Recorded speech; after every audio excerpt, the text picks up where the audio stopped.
അബൂലക്കി സെന്ററിന്റെ പ്രത്യേക സമ്മാനങ്ങൾ. സുഹൃത്തുക്കളെ, 1ാം സമ്മാനം TV, 2ാം സമ്മാനം സൈക്കിൾ.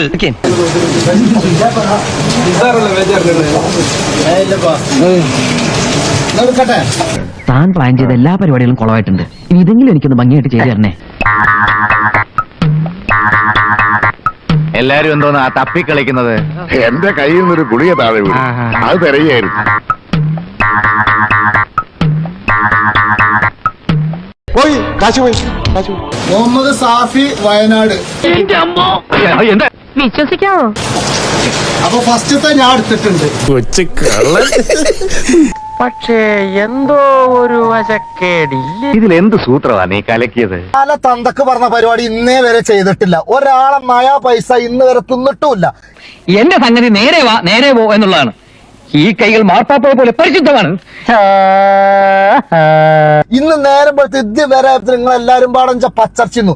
ഞാൻ പറ്റിച്ചു, ജനങ്ങളെ പറ്റിച്ചു എന്ന് പറയാണ്ട് എന്തേ ഞാൻ പറ്റിച്ചത്?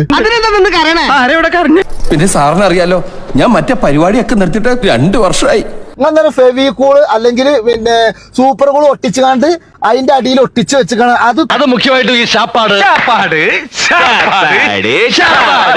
ചങ്ങായിമാരെ കടലാസമോ വല്ല പശയും തേച്ചാണ്ട് അതിന്റെ അടിയിൽ നിന്ന് ആയിരക്കണക്കിന് ടിക്കറ്റ് ഉണ്ട്. അതിന്റെ അടിയിൽ നിന്ന് എടുത്തു കഴിഞ്ഞത് ചീന്തി അല്ലെങ്കിൽ ഇതാക്കി എന്തേലും ആവൂലേ? തനിക്ക് വിശ്വാസം ബർത്ത് സർട്ടിഫിക്കറ്റ്, SSLC ബുക്ക് നാളെ കൊണ്ട് കാണിച്ചു തരാം. നാട്ടുകാരങ്ങനൊന്നും അല്ല പറയുന്നത്. എങ്ങനെ പറയുന്നു? അവനെ എന്റെ കയ്യിലേക്ക് കിട്ടിയ പെട്രോൾ ഒഴിച്ച് കത്തിച്ച ചാരോടുത്തിയ പല്ല് കഴിച്ചളേ. ഞാൻ ശരിക്കും നോമ്പിച്ച അതിന്റെ അടി ആ ഗ്ലാസ്മക്ക് വരെ വെച്ച് തട്ടണമെന്നില്ല ആഗ്രഹമുണ്ട്. ആ ഏറ്റവും അടിയിൽ നിന്നാണ് ഞാൻ നറുക്കെടുക്കാൻ നോക്കിയത്. അപ്പൊ ഇങ്ങനെ അടിയിൽ കൂടി തപ്പി തപ്പി തപ്പി ഇങ്ങനെ ഏതെങ്കിലും ഒന്ന് കിട്ടുന്ന വെക്കാനല്ലേ ഞാൻ നോക്കുള്ളൂ. ആ കൂടി നിൽക്കുന്ന ജനങ്ങളെ മുമ്പിൽ ഒരിക്കലും ഇവൻ മിക്സ് ചെയ്തിട്ടില്ല. അതേപോലെ തന്നെ ലൈവ് തുടങ്ങിയിട്ടും ഇത് മിക്സ് ചെയ്തിട്ടില്ല. ആദ്യമായിട്ട് മിക്സ് ചെയ്യുന്ന രംഗാണങ്ങൾ കാണുന്നത് ഇങ്ങനെ ഒന്ന് പാറ്റി കൊടുക്കുന്നത് മാത്രം. നീങ്ക പെരിയ മനുഷ്യൻ. അതിന്റെ പേരിൽ ഇന്ന് ഞാൻ ഇപ്പൊ കള്ളനായി, ആൾക്കാരെ പറ്റിച്ചോനായി. നീ നല്ല പയ്യനാണ്. നിന്നെ കണ്ടപ്പോഴേ എനിക്കത് അറിയാമായിരുന്നു. നാട്ടുകാരെ കൊണ്ട് പറയിച്ച് അടങ്ങുന്നാടാ.